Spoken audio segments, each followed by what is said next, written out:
Let's see if it actually works from my new home. Hello, hello. Yeah, I'm starting a bit early.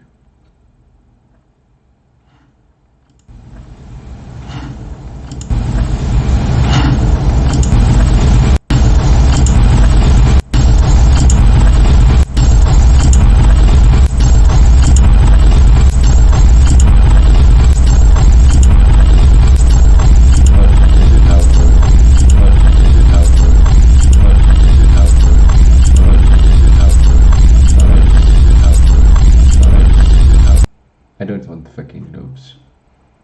Please. Hold on, let me turn this off before I...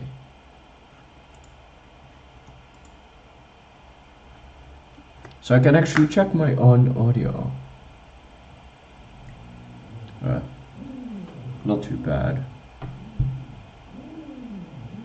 No. One of my upstairs neighbors is fucking drilling.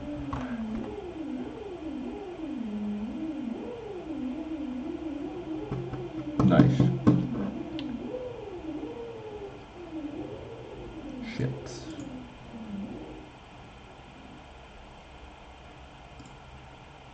Oh, he has now stopped again. We don't have anyone.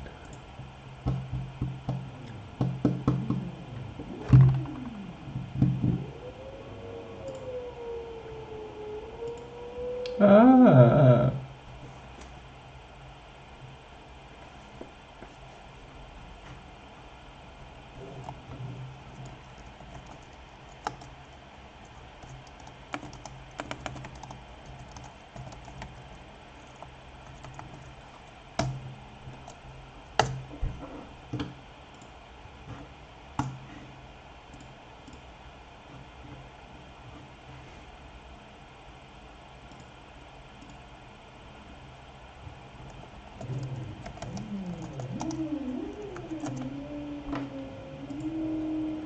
Seriously, why?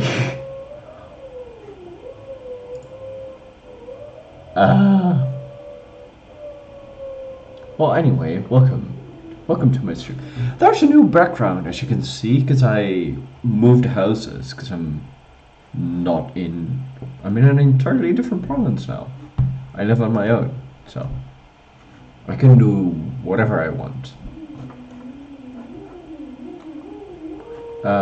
Yeah, my control word is on the other side, so let me see, but we have Landsat 9 today. And yes. It's gonna be an hour, 20 minutes till set separation. NASA's gonna stream, so hopefully it won't be too terrible.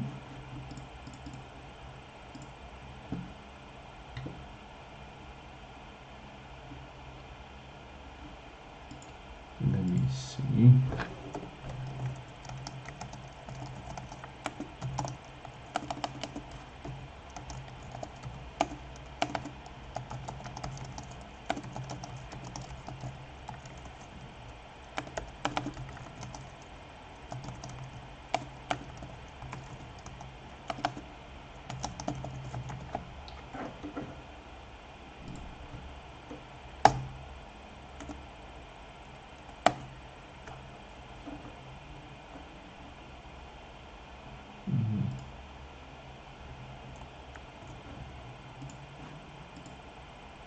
Bonjour, hopefully.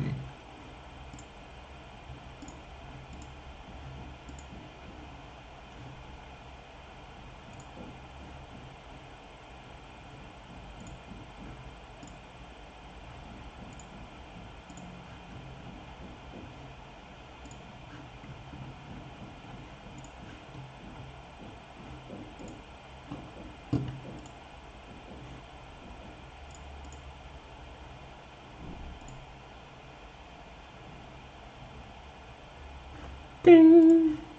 That was another delayed ping. And everything is still go. It's a bit foggy though, but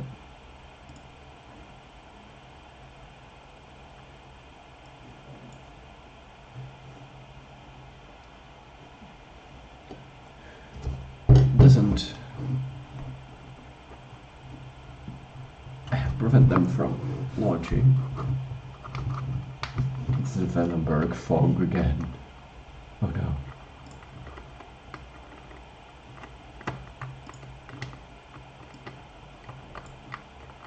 Oh no.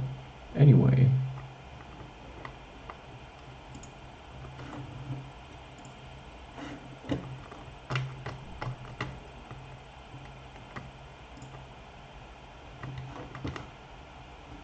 Let's go, boys.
I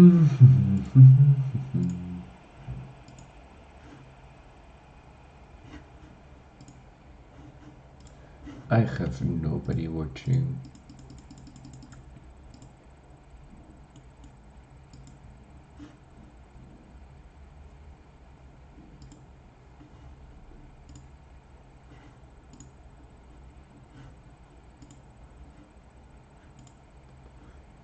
I have 3 my own streams open though. It's quite sad. I feel like it's restricted for some fucking reason. No.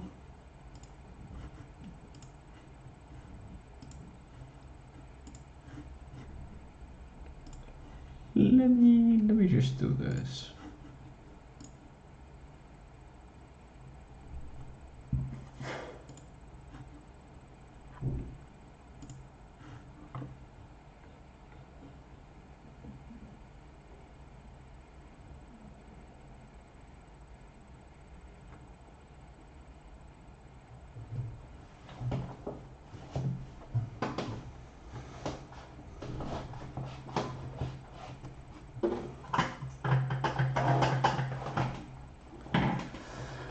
Ding. More ding.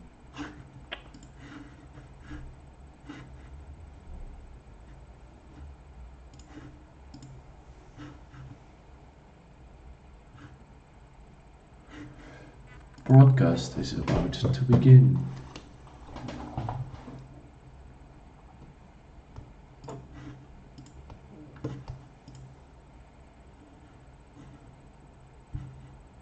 I'm live as well.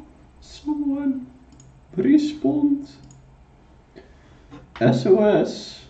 No, my YouTube is probably getting fucking tanked by YouTube itself.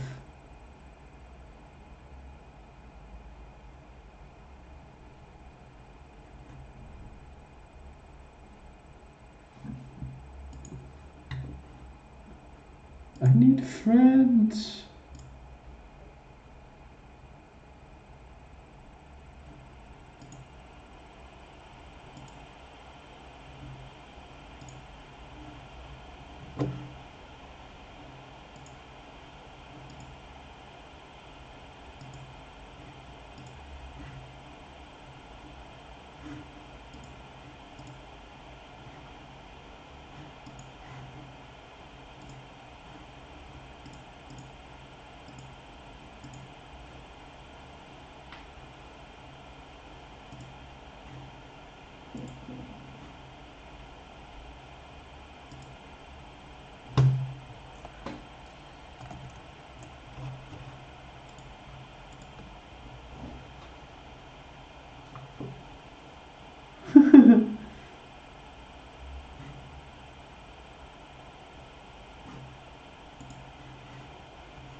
Senpai, notice me.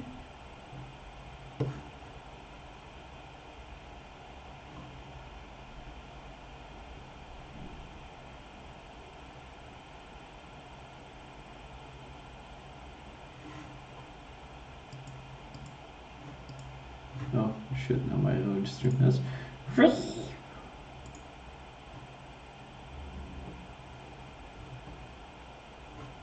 I don't know if it is just not working or what it is.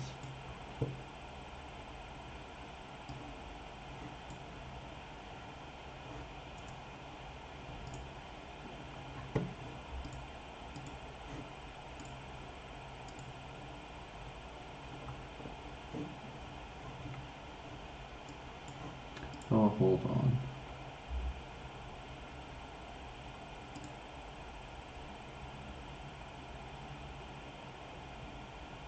Yes, hollow sound.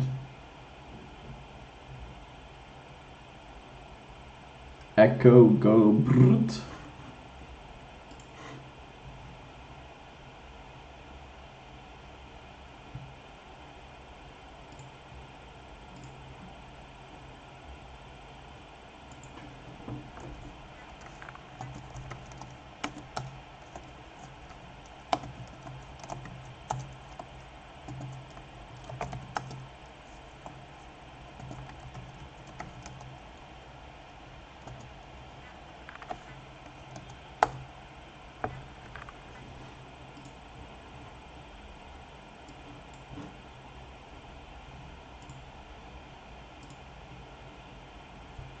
Who?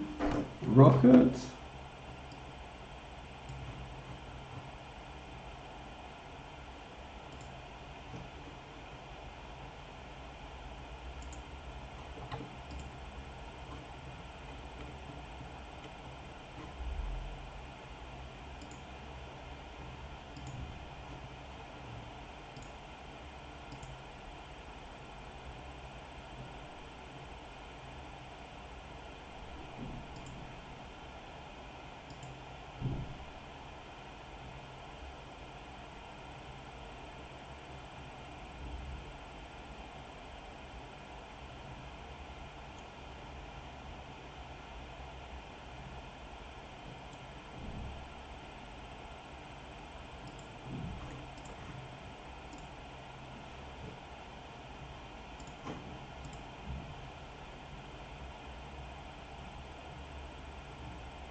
No.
I had the drink.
Oh, that took Nightbolt ages.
Very good audio, by the way.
Oh, hello.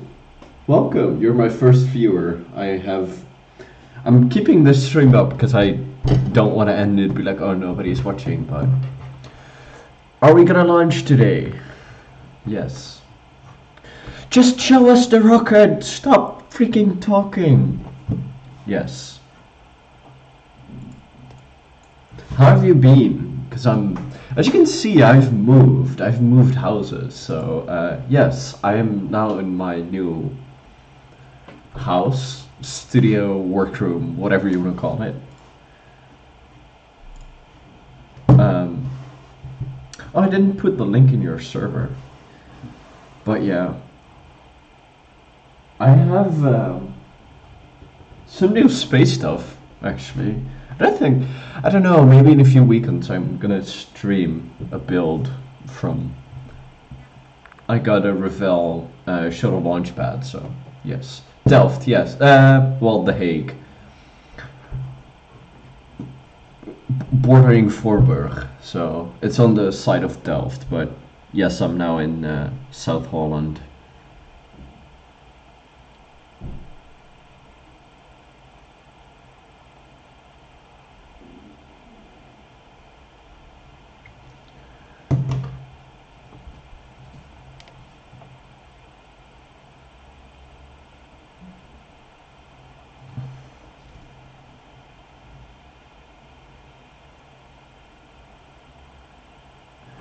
Why? Oh, because ground winds will be gusting up to 24 knots. You can see in the upper left-hand part of your screen that upper level low. It will drop down and winds will increase, and that will put us in a situation where we don't want to be, man. Yeah, absolutely. Those winds would be bad for us for the launch vehicle design and launch liftoff and control of the vehicle. Yes. So let's hope we get off today. I'm studying mechanical engineering. I didn't get into aerospace, so I'm now a mechanical engineering student. From nearby fires, yes. Making a little bit of a haze, but we are go for launch. We'll send it back. Actually, we'll talk a little bit Q1 and Q2 about LSP in a future segment, but for now, let's go back to Marie. Books, and I have more. All right, thanks, guys. We are at L minus 25 minutes, 46 seconds and counting until liftoff of the 9th Earth observation satellite. And as we mentioned, this program dates back almost half a century. Well, here's an animation we're about to show you of the timeline of the Landsat program. Starting with Landsat show us 1. The rocket. It They're launched like back air in in space, sorry, 1972, but... And it takes us all the way through Landsat 9, of course, launching today. Nice books. Yeah, I have midterms next week. Well, actually, on Thursday and Friday, I have midterms, so this Still, week's it's fun. hard to overstate the value of the Landsat archive of the past 49 years. One more history lesson. But I'm going to be for in our next Aztec on guest. Saturday. Take a look at a photo we have from 1971 inside the Launch Control Center at Kennedy Space Center. There it is over on the Florida coast. This was when Apollo 15 was preparing to launch. And the man on the far right is Dr. James Fletcher. Statics, he was the NASA dynamics, administrator at the time. And as administrator, he would go on to predict that if there were one space-age development that would save the world, it would be Landsat. And then... 50 years ago, the U.S. Geological Survey had an idea. Satellites orbiting Earth that could help us monitor yeah, our but it's natural fun. resources. It's fun.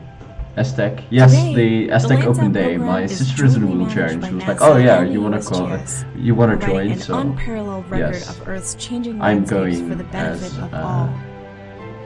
50 years of satellites. 50 years of life-changing data. Yeah, I'm gonna be at the Open Day in Aztec on One legacy Saturday, continued because with there's Landsat an 9. online Open Day on Sunday, but I'll be there on Saturday, IRL. Yes. We have a special guest standing by. And I believe now, Alexander NASA Gerst is Blair there as Allen, well. just outside Mission Control. Blair? That's gonna be Thanks fun. so much, Marie. Joining us now is a very, very special guest, the first Native American to serve as a United States Secretary of the Interior and on the as in a cabinet-level post, Deb Haaland. Secretary Haaland, thanks so much for joining the show this morning. I'm thrilled to be here. Thanks for having me. When we think of Landsat, Landsat's shown us a lot of interesting things, how we're impacted by drought, hurricanes, even man-induced activities like urban development and deforestation. How does this kind of data help the average person? Well, I'll tell you what. Those of us in the Department of the Interior and the government-wide, we're making policies every day to make sure that we can keep our environment safe and clean for generations to come. And hard data like this helps us incredibly. But also, look, we have opportunities to see those changes over time. The Landsat's been in existence for the last 50 years. The technology gets better and better each time. And so this is such a rich form of data that we can use that will help people's everyday lives. They may not know that. Oh, I forgot to make a thumbnail. Folks working behind the scenes every single day to make sure that people can have what they need moving into the future. Well, it's interesting because I was going to segue right into how this impacts policy, but you jumped there right away. So in your experience so far, have you worked with lawmakers to sort of chart some policies that would actually be helpful in regards to climate change? Absolutely. And of course, we're in the thick of the climate crisis right now. We see that every day. Drought, wildfires, hurricanes. Hurricane Ida that devastated parts of the South and went all the way up to New England.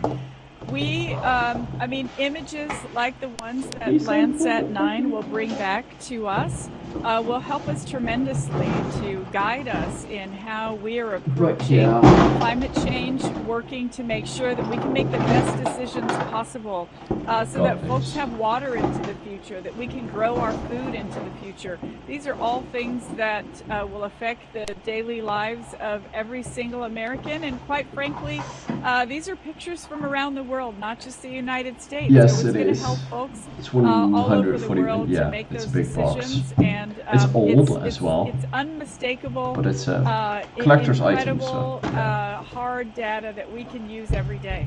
Absolutely. Thank you so much, Secretary Holland, for being on the show. I just want ULA to do their own stream because it's so much better. 20 minutes and counting until It's launch. the shuttle We've been launch monitoring platform. the launch teams with our headsets. We're plugged in. And Mick, you just got some good news. Yeah, we did. We got to hear from the launch team that everything is go. They're back on schedule. Things are working well, and we are green for our 11-12 launch opportunity this morning. So that's exciting that we're getting ready to launch Landsat 9. That's great news. We've got a little moisture on the camera, as you can see there. There's a little mist in the air. There's some fog, and there's a marine layer, but none of it is expected to stop this opportunity. And then my neighbor starts today. drilling I want to again. talk about the launch time at 11:12 a.m. Pacific time. That actually moved 1 minute. What was the reason for that? Yeah, Daryl, we moved the 1 Hey, minute to welcome. 11:12 this morning in order to accommodate a COLA, or what we call a collision on launch assessment, I am for the finally C train. back The C train streaming is made up of again. 2 satellites, Calypso and CloudSat, Well, I that do LSP some launched league back in racing, but 2006, that's and we want to make different sure game. that when we launch Landsat 9 this morning, we get it in that near polar sun How are you synchronous orbit, doing? but we don't want to hit our fellow Well, are they satellites that are launching? Earth observable. It's that list to 5. avoid that, we made It's sure that Landsat Landsat 9, 9 so it's knew where to go. basically We moved the launch by 1 minute in follow order to up avoid / the extra CloudSat satellite to satellite. Gotta have Landsat room in space 8. to get to space. So Just we are looking really good from images, that aspect and I as well. believe As we look infrared at as a well. shot here from the pad. You can see the steam that's coming off the rocket. Those are just vent valves, right, that are venting off excess liquid oxygen. Yes, Daryl. Actually, as the team is finished up, we're in what we call topping mode, and as the creating liquid their own oxygen, liquid fog. hydrogen boils off, that's what you see coming off there. And as we get ready to go into T-4 and counting, you will see those vent valves close, and that will stop and bring us to flight pressures. Now, as you look at that rocket, there's actually a special dedication on it. You can't see it, but we're going to show it to you in a second.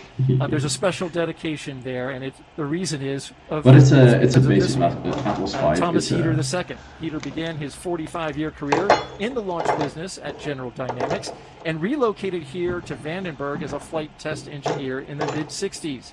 He rose to director of Vandenberg launch operations, and during that time supported 200 Atlas, Titan, and Athena launches. Heater II passed away several years ago, and so ULA put this special dedication to him on the side of the Atlas V rocket. You can see it there in memory of our colleague and friend, Tom Heater II. His family and friends gathered around the rocket as well and took a photo. And Mick, you know, you had the privilege of working under Heater II, and may I just point out, between the U and the A, I like this, right there on the L, A. is Thomas Heater II's son, the third. Yes, Daryl. Mr. Heater was a remarkable leader, humble person, and you know what? I had the privilege of working with him on many Atlas missions here at Vandenberg Space Force Base before I started with NASA. Mr. Heater was the director of launch operations at Space Launch Complex 3, but what I remember the most is he would always keep an eye on things going on at the pad, but he always took care of his people. And as you said, special note for us in Launch Services Program, we get to... Then I can talk over them, but it's a bit annoying. This has big Aryan space vibes, but yeah. We'll get to that in a bit. But first, I want to talk about LSP and their ability to bring together the rocket and the spacecraft. All this promotion stuff, and then, yeah. Since the dawn of humanity, we have looked to the stars and dreamed of bridging the gap between the Earth and the cosmos.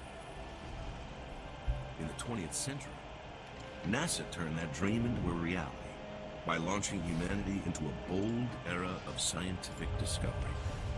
As pioneers of space travel, our best and brightest designed and built everything from the ground up, from launch pads to rockets, all of which were government-owned and operated. As NASA's science and robotics evolved, we encouraged a competitive launch market to develop, ushering in a new way to explore and discover through commercial spaceflight. Spacecraft customers from around the world, all with the same desire, reached out to find an expert at NASA for support. Thus, NASA's Launch Services Program was born. Our mission is to centralize NASA's launch services and address state-of-the-art customer needs when placing their spacecraft in orbit around the Earth, the Sun, or destinations deeper into the solar system. The LSP family is made up of a diverse tapestry of government and contractor engineers, analysts, operation experts, and business advisors, all united by a common goal: to get your spacecraft off the ground on time, on budget, and successfully to its final destination, wherever that may be. We match scientific and robotic spacecraft with the appropriate rocket. That looked like something made in KSP, but yeah. Full service missions, advisory services, and one-of-a-kind contracts. The Launch Services Program is the common thread that bridges the spacecraft organization to the rocket designer, and the spacecraft to the rocket. We provide long-term technical leadership and expertise from pre-mission planning to system verification and validation, all the way through launch. Whatever the vision or requirements, our team will be there, guiding our customers every step of the way on their journey through space. We are the common thread that connects the science world to the physical world by putting the necessary instruments in place. The thread that weaves NASA's industry-leading knowledge and support into the fabric of the commercial space market. We unite customers, yeah, I haven't played it since like February because I was busy working and then study things I had to move, and I still haven't played since, I don't know, ages. It is L-minus 14 minutes and counting until liftoff. We've talked a lot about the history of Landsat, but we would be remiss if we did not point out the mother of Landsat, the woman who created and fought for it. Virginia Norwood was an MIT graduate and physicist working at Hughes Aircraft Company in the 1960s, and she knew NASA wanted a way to capture multispectral oh, you bought all the space. DLCs? Well, Solve the problem. I obtained them through less than legal ways. That flew on the very first Landsat satellite. As a testament to her legacy, there is an entire group of women on Twitter who call themselves the Ladies of Landsat. They draw inspiration from Norwood and but yeah, the DLCs are pretty cool. And we will hear from but I always mod the hell out of the game, so launch. Yeah. Virginia Norwood will not be with us today, but we do have some of the Ladies of Landsat here at Vandenberg to see the launch up close and we hope they enjoy it. Joining me now is Dr. Thomas Zurbuchen, Associate Administrator for NASA's Mission Directorate. Thomas, thanks for being here. It's starting to clear up. We can actually see the pad now. Tell us, how does Landsat tie into the entire science? Before we go, what an amazing day. I'm just so excited. And of course, this is the first of 11 launches in Earth science in the next 2-3 years, just from NASA alone. And in many ways, the way I think about Landsat, it's really the foundation, the contextual data in which we look at all the Earth science we do, the research that we're doing, looking at our amazing planet. Because of the nearly 50-year time, the way I think about it is almost like a painting. Our research is the paint, the Landsat is the canvas. So it really belongs together very deeply. Absolutely. And Landsat obviously looks down on Earth, surveying the entire planet. Does anything we learn from Landsat help us turn outward to explore further into the solar system? Absolutely. You know, the work that we're doing in all of NASA, of course, expands beyond Earth science. We have missions that will go to the Trojans, a planetary mission, the James Webb Space Telescope launching later this year, and we use the very same technology that we're using for these analysis of the cosmos of other planets, looking at our planet. So yes, we learn from there to here, but very much we learn from the Earth science instruments to look at how we explore other planets. Sure. I want to also ask you about this huge treasure trove of data available for researchers. It's available to the public. First, we have a quick video to explain that.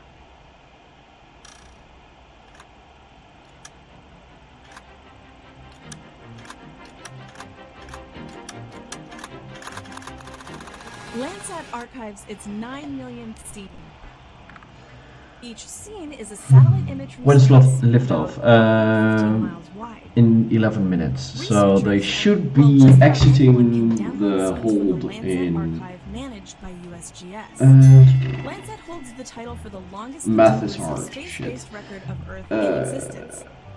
In 7 minutes? That's 50 years of scenes like these. Something like that. So liftoff should be pretty soon. Planet is changing over time. And I have actually the timetable with me here. So we just saw a video there about Landsat shut up. archived 9 million images and counting. We're adding 700 every day to that.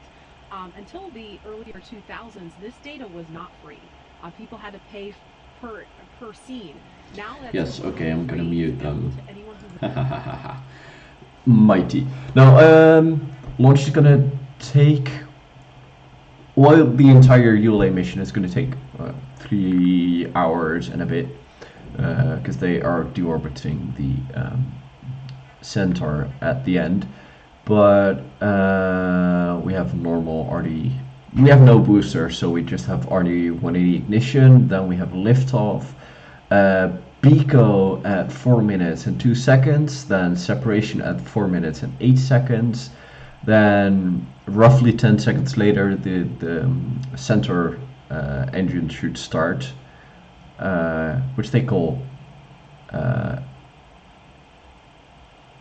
Wait a minute. Oh yeah, no.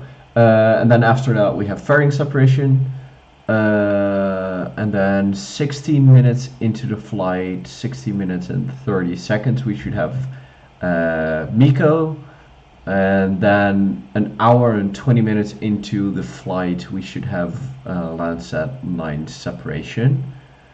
And then afterwards they do 2 other burns and have some CubeSats that they deploy, and then they deorbit the center. But probably the only thing that's going to be streamed is the separation of the Landsat and maybe the CubeSats, but I don't know about that. We've declared that Landsat 9 is now on internal power. That means things are looking really good. Yeah, Tim Dunn completed his poll with the team, notified them that weather looks good, the range is good, spacecraft is on internal power, like you said, Daryl, and those are all good indications that we are go for launch at 11:12 this morning. So excited to hear about that. The next up, we will hear from United Launch Alliance launch conductor Scott Barney. He will perform at L-7, the ULA teams poll, where we will hear the team give their go, ready to enter terminal count. And as we mentioned earlier, Launch Director Tom Heater will give that final proceed to launch. And of course, a dedication going up on the rocket with his name on it. His son, as you mentioned, the launch director, will be listening for that poll, which is coming at 7 minutes. If you look across the I'm not going to be bothered with. you can see where I need a plugin where it automatically mutes the desktop sound whenever I talk. That doesn't affect the chance for launch. But Mick, it's nice to see that there's a little more visibility. It's pretty wind still. Visibility, which is exactly should be good. The distance between this rocket and our host desk, where Marie is, and the launch viewing area. Yeah, I'm feeling a lot better seeing some of that fog clear off, that Marie will be able to actually see something from where she's located. With all the guests she has up there, that's exciting. Like we said, the weather is really cooperating with us this morning, and as this fog here in Vandenberg moves out, weather still remains go, and the United Space Force has assured us that we have a green all the way through launch. And once they go green, and once this thing launches, it will be the 2000th launch from Vandenberg Space Force Base, as well as the 300th Atlas. Let's listen in now as they conduct that poll. 2000. 7 minutes. Status check. Proceed with terminal count. Atlas system. Propulsion. Go. Hydraulics. Go. Pneumatics. Go. LO2. Go. Water. Go. Centaur system. Propulsion. Let me turn that up a bit. Go. LO2. Go. LH2. Go. As gas. Go. Electrical systems airborne. Go. Ground. Go. Facility. Go. RFFTS. Go. Flight control. Go. GCQ. Go. Operation support. Go. Yes, I'm an Go. NVR Umbilicals. member. Go. ECS. Go. Red line monitor. Go. Quality. Go. Op safety manager. Go. ULA safety officer. Go. Vehicle system engineer. Go. Anomaly chief. Go. Range coordinator. Clear to proceed. Launch director. You have permission to launch. ALC. Verified T0 is set for 1812 Zulu. Verified. 1812 Zulu, that's UTC time, and we are go. And I gotta tell you, it was nice to hear Tom Heater III give that go right there at the end. Absolutely. I got goosebumps here, Daryl. Every time we get to this point in a launch, it is great to hear the team give their goes. And this is special for me too. But yeah, no, I'm a member, but I don't really. I'm not really that active. So I can't even explain how I'm feeling right now. I'm so excited for Landsat 9 this morning. Looking forward to this launch. Yeah, I don't know. I've been pretty busy last year and the years before, so I don't know. I do. I'm a member of the Model Rockets .nl, the launch club. So for September 16th. I do every once in a while go to the launch events, but that's not related to the MVR in any way. So. Liquid oxygen back in Florida, so it created a shortage here. Moved past that. Also had a little issue with the spacecraft getting up because of the winds, but Launch Services program stuck with it, stayed the course, and got us to the launch day today. Yeah, you know, I'm very proud of the team. Well, Program, you never know. Maybe we'll see each other. The United States Space Force, they worked hard to get through this. It has been a windy road to get here, but you know, the team's dedicated. This is just part of the rocket business. And these Otherwise, maintain their processes, followed through. I'm planning on actually joining DARE. You probably know who DARE is. But yeah, if I'm gonna join DARE, I'll probably sneak you into our headquarters once in a while, if you want to. And counting. 3, 2, 1, mark. So we just heard now the L clock and the T clock will sync up. We are now entering terminal count. At T-3, we will hear the team secure topping and verify that everything's at flight levels.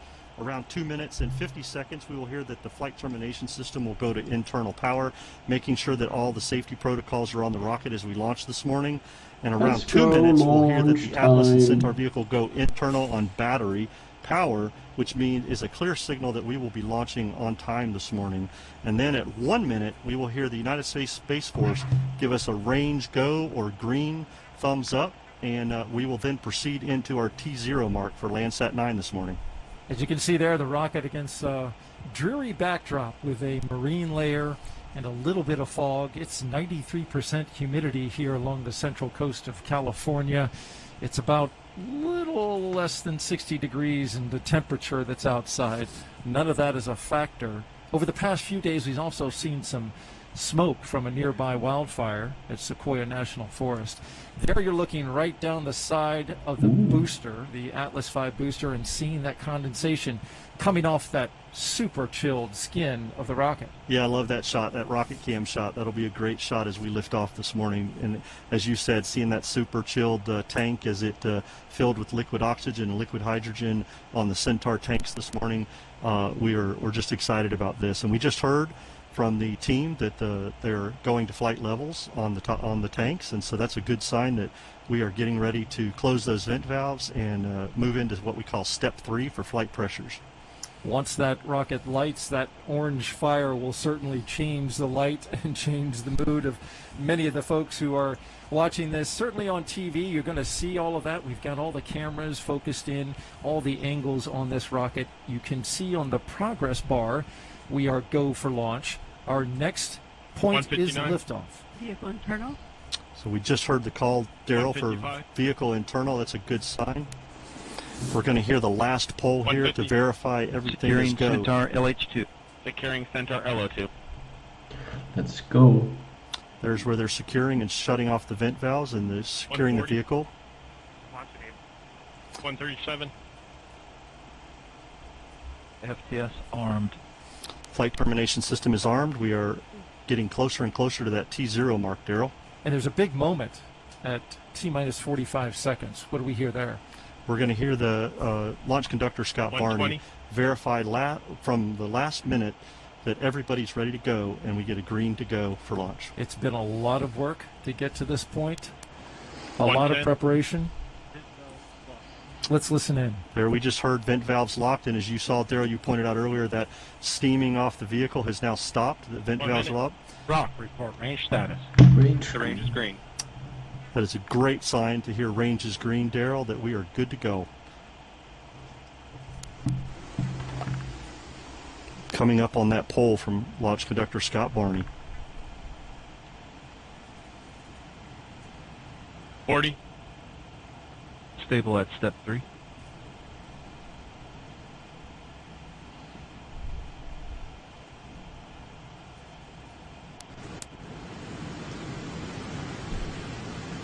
$25. Status check. Go Atlas. Go Centaur. Go Landsat 9.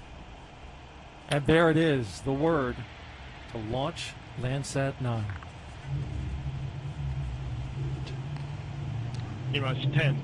9, 8, 7, 6, 5, 4, 3, 2, 1. Engine ignition. And liftoff. And liftoff. Liftoff of an Atlas V rocket and Landsat 9. Continuing the legacy of an irreplaceable 50-year record on our ever-changing planet. Go, go, go. Control system response looks good. RD-180 engine operating parameters continue to look good. Vehicle has begun the pitch over maneuver. Body rates look good.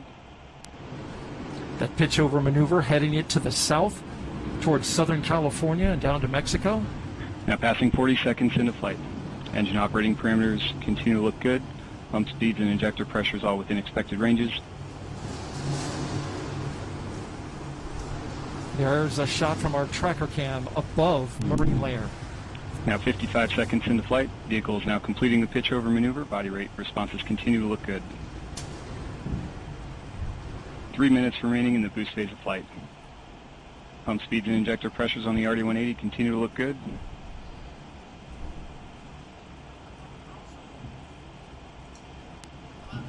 Body rates continuing to look good. And at 1 minute 20 seconds into flight. Atlas is now supersonic. Vehicle passing Mach 1. A critical moment for the rocket. And vehicle is now passing max Q, maximum dynamic pressure.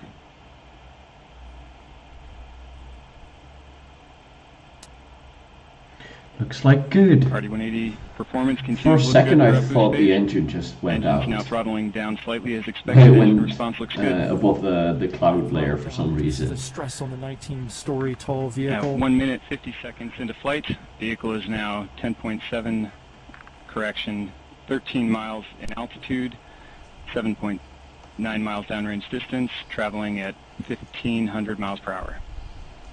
Ooh. I like the plume like this. Now just under 2 minutes remaining in the We're gonna have this for James Webb hopefully as well. At 2 minutes 18 seconds, the Atlas V vehicle now weighs just 1/2 of its liftoff weight. And vehicle's gone to closed loop guidance. Body rates indicating a slight adjustment can be expected for this phase of flight. There's a beautiful shot right there, looking back towards the planet, and see the plume from the RD-180. And the reaction control system on the Centaur is now pressurizing to flight levels. System pressure response looks good. So the reaction control system on Centaur, they're prepping it. RD-180 engine operating parameters continue to look good throughout boost phase. Body rates remain stable. Coming up in 60 seconds, the booster engines will cut off. Flight. Approximately 1 minute remaining now until booster engine cutoff.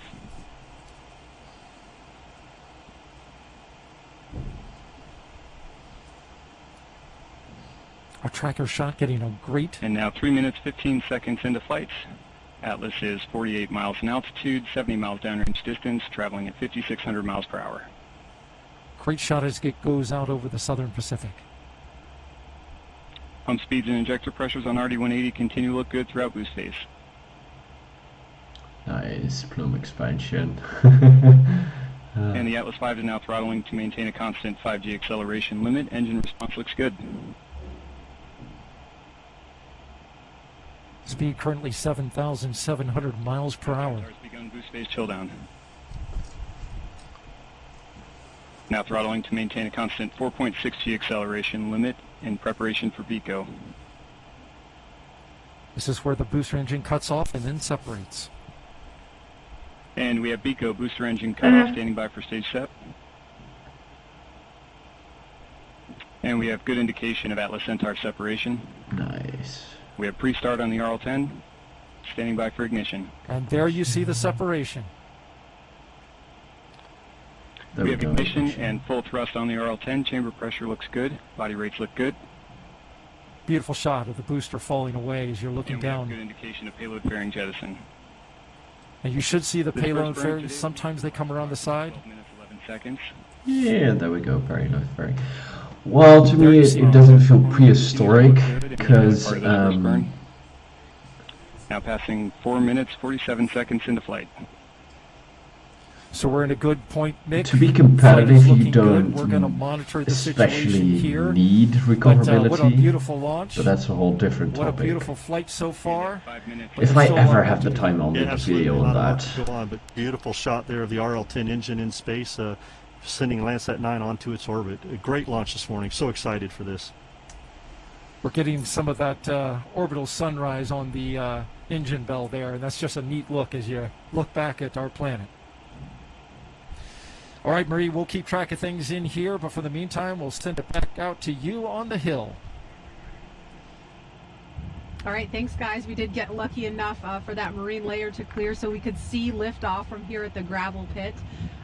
Earlier, I had the opportunity to speak with NASA Administrator Bill Nelson about today's launch. Take a listen. NASA Administrator Bill Nelson, thank you so much for joining us. You have described climate change as an all-hands-on-deck global challenge that requires action now. Tell us, how does the Landsat program help leaders take action now to address climate change? We best get on the business of doing it right now. And what Landsat does, it is the longest continuous global satellite record of the Earth's surface. And these satellites have documented Earth's changing landscape. It helps farmers, scientists, understand and manage land resources, and all of that is needed to sustain human life.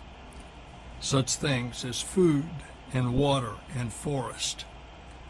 And of course, Landsat's long-term record of our home planet allows us to track the changes and the impacts of climate change.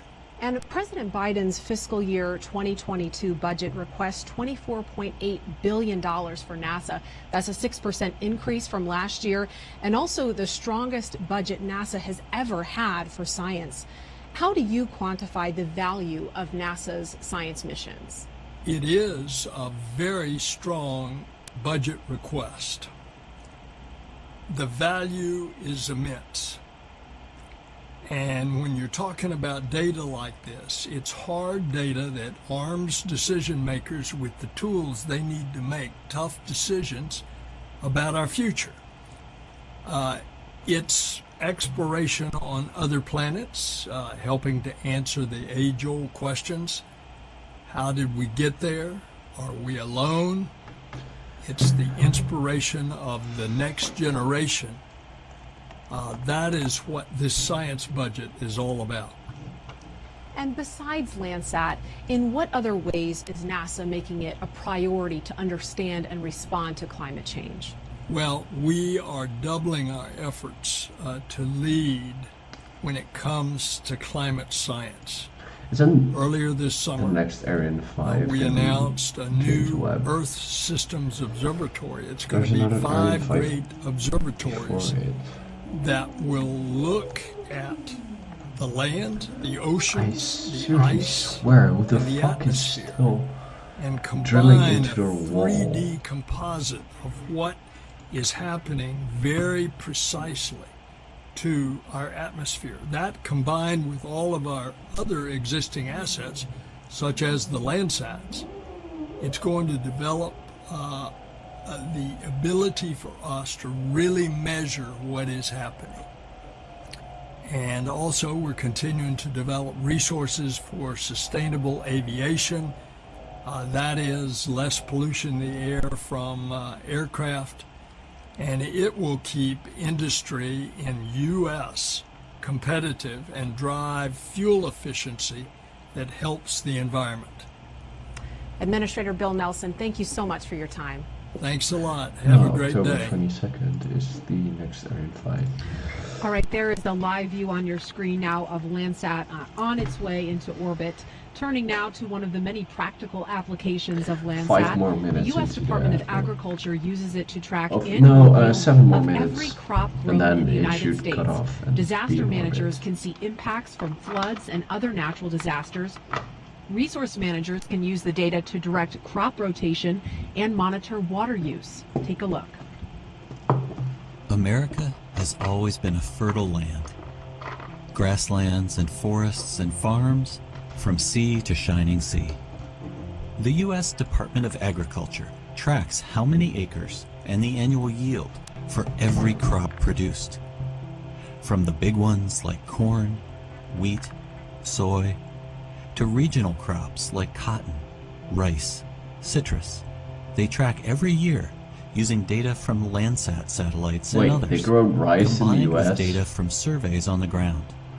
Something I didn't know. Landsat satellites see detail at the human scale, about the size of a baseball diamond, and can image individual farm fields. The program started in 1997 with North Dakota as an experiment. Other states became interested, and the program grew. In 2008, Landsat data became free to use, and the USDA could afford to map 48 states.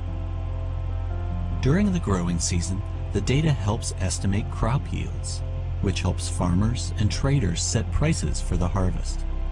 Thanks to Landsat's detailed view, the USDA tabulates stats crop by crop, county by county, and state by state. At the end of each year, the data set is released to the public, and it is a beautiful sight. The patchwork of corn in yellow and soybeans in green in the Midwest the diversity of crops in California's Central Valley, the clusters of citrus in Florida and California and Texas. We can see changes in farming through the years. The easiest to see is crop rotation in the Midwest, cycling between corn and soybeans. In northern North Dakota, there is a shift from barley and wheat to soybeans and canola. And we see an increase in cotton fields, shown in red, in Texas and Oklahoma. Thanks to the free and open access to Landsat data, the U.S. Department of Agriculture is providing our farmers with accurate data and helping maintain our nation's food supply.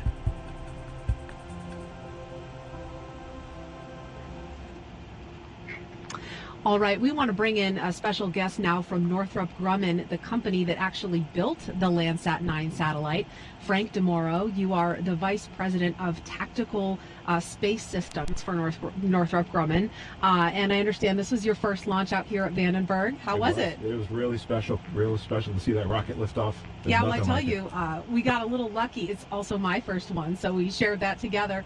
But the last couple of days, the marine layer has been so thick, it's been very hit or miss, our view from here to the launch pad 4 miles away. So we lucked out. I'm glad you got to see it lift off. Yeah, it was a special time. Special time.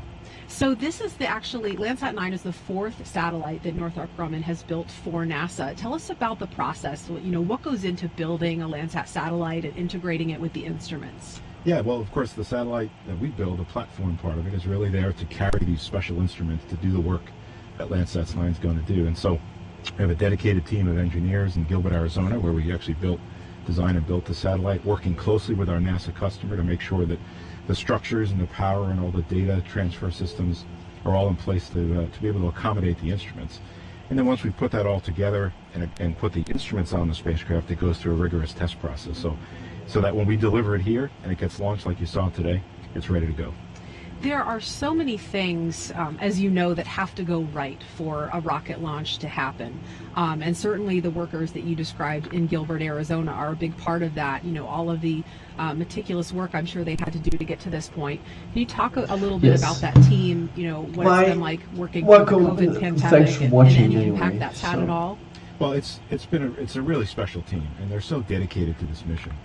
The fact that this is our 4th Landsat mission, partnering with NASA all these years in this type of mission. I don't know really how special. long. And the team understands that. And as they've worked through the past year and a half, they've just continued to work through the COVID period, being dedicated to this mission, knowing what it really means to NASA, what it really means to the nation to get this data down to the ground. So they've persevered. They've worked really hard, and I'm really so proud of them. Mainly, that's the main thing I'm most excited for today, is what the team gets to see. Well, congratulations to you and the Northrop Grumman team. Well, thank you very much. Appreciate it. You're welcome. Thanks for being here. All right, we are now at launch plus 14 minutes, 37 seconds and counting. We expect Landsat 9 to reach orbit, its intended orbit, in just a few minutes, and here's some things to know about that. It will circle the Earth at an altitude of 438 miles. It will travel at 16,760 miles per hour, or 4.6 miles per second. Each orbit around the Earth will take 99 minutes, so Landsat 9 will complete 14 orbits per day. Landsat 9 will take more than 700 pictures of Earth every day.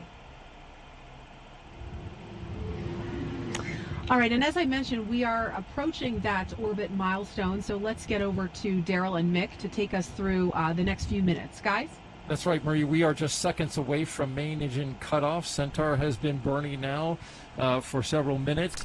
It's really close. When this happens, we're going to be in an orbit that's a little bit higher. You just heard we're just about a minute out.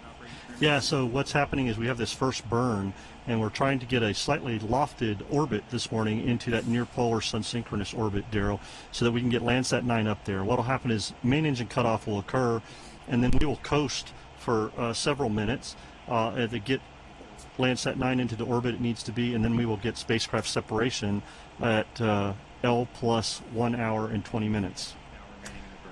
Hard to believe. We're just a few seconds away from main engine cutoff, but hard to believe this spacecraft and this rocket have gone almost completely around the planet. Currently, coming up through eastern Africa over Turkey. We're just seconds away. Let's listen in to the call from main engine cutoff.